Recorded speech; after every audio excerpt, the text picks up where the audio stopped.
Can a cyclist climb? Spoiler alert, no.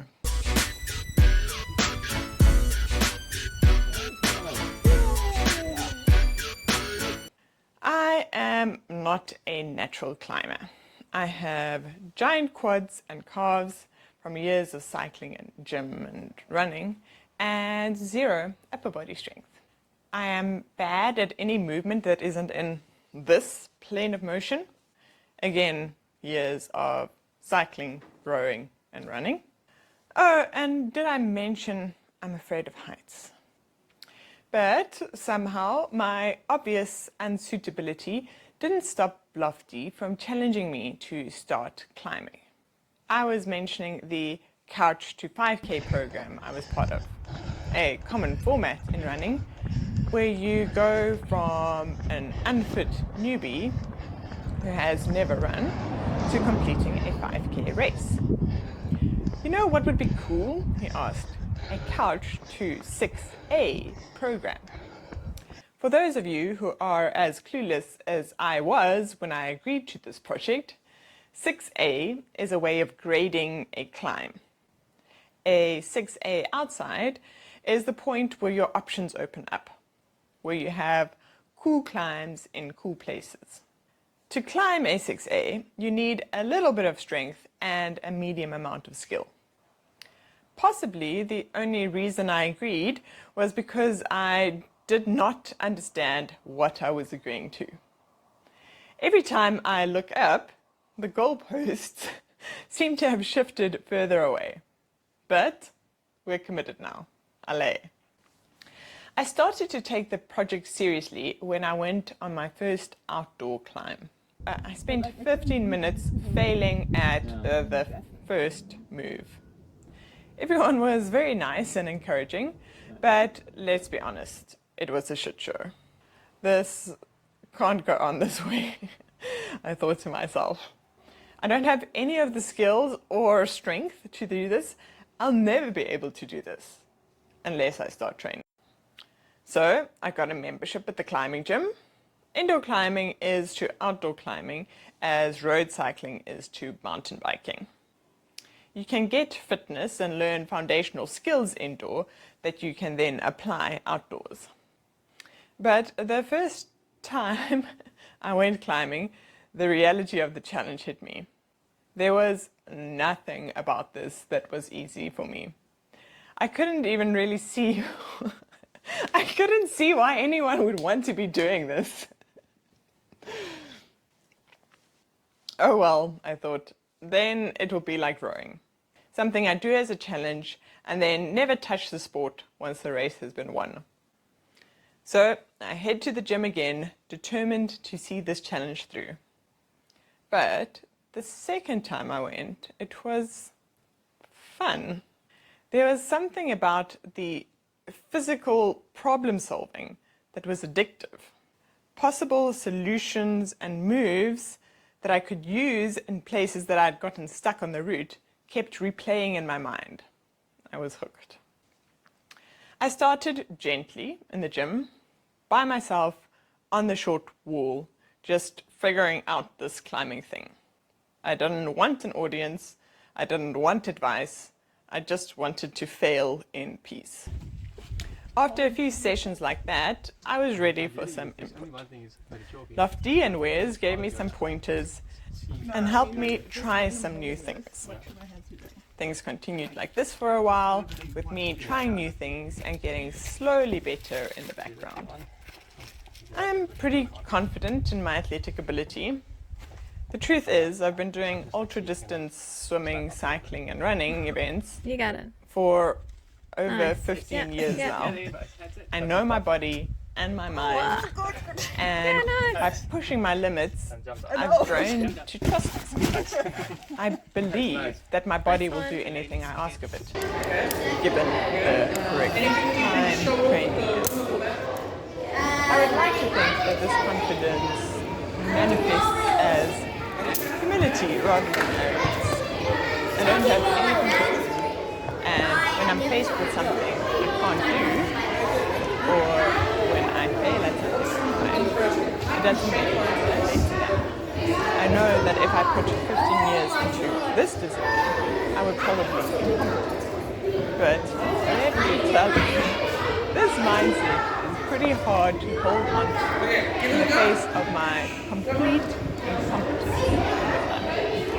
It seems like none of my athletic skills. What did I think was going to happen? Well, I'll tell you what I took.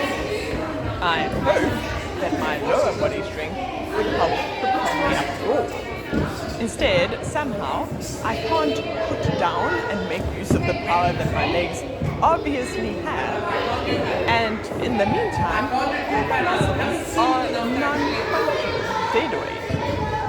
I hope that my aerobic fitness will help me climb longer. Instead, every climbing session is cut short by my ridiculously unadapted arm movements. It gets to the point where I can't close my hands on the climbing holds. And then I just have to give up for the day. I had hoped that my mental toughness would translate into me trying hard. But instead, I find that the mental challenges of climbing are new and plentiful. Mostly, I want to find myself giving up because I am completely mentally fatigued, because everything feels new and is hard. I had hoped that my body awareness would help me to be better at balancing on the wall. But instead, I don't know what I don't know and struggle to build up the mental schema of what moves should feel like. What should flagging feel like? How high is too high when people tell me to keep my feet high? How do I need to place my toes and hips to be able to step through? And then there are the problems I didn't even know I was going to face. I always knew my upper body strength was going to be a limiting factor. Something I didn't consider: my toes are weak. On the second week of climbing, my whole right foot went purple. I had strained a tendon from having to engage my toes in a way I wasn't used to. This problem has gotten much better, but after a climb with lots of little toe chips, I get off the wall and the arches of my feet are fatigued. And I don't really have a plan for how to get better, which is very unlike me. But the Couch to 6A project is so beyond my scope of competence that in the beginning, I really just had to trust the process. I just showed up again and again, learned something new every time, even if it didn't come together in any discernible way.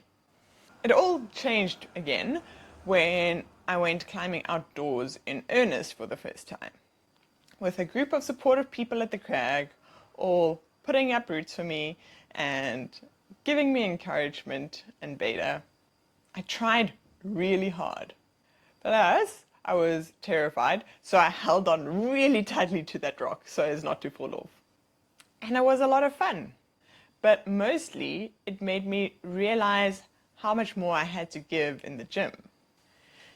I know some things now and have more of a plan. I will try to project some 18s indoors and have some days where the only way to get off a wall is to fall off a move, to build that mental strength of trying hard on a climb. Instead of trying to do climbing drills, I will try to get the body awareness of how certain moves feel by doing climbs that require those skills. I finally have the foundational strength to be able to get on more interesting climbs. Outdoors is another story. I think I'll take all pressure off the outdoors. Route reading is tough and every crag is different. The outdoors, I think, is still for playing and enjoying the scenery. I still haven't sent anything outdoors. I still barely send anything indoors. But I think I'm definitely in the next phase of the Couch to 6A project. If we think about the 4 stages of competence, I was in phase 1, unconscious incompetence. I didn't even know about the skills that I didn't know. It was a phase of exploration, bumping into skills I didn't know existed, never mind how to use them. We are now entering phase 2, conscious incompetence. I'm terrible and I know it, but I can start making plans for how to get better. If you want to see some of my conscious work on the schema of climbing skills, you can watch this video where I try to distill the wisdom from more than 6 hours of beginner climbing videos on YouTube.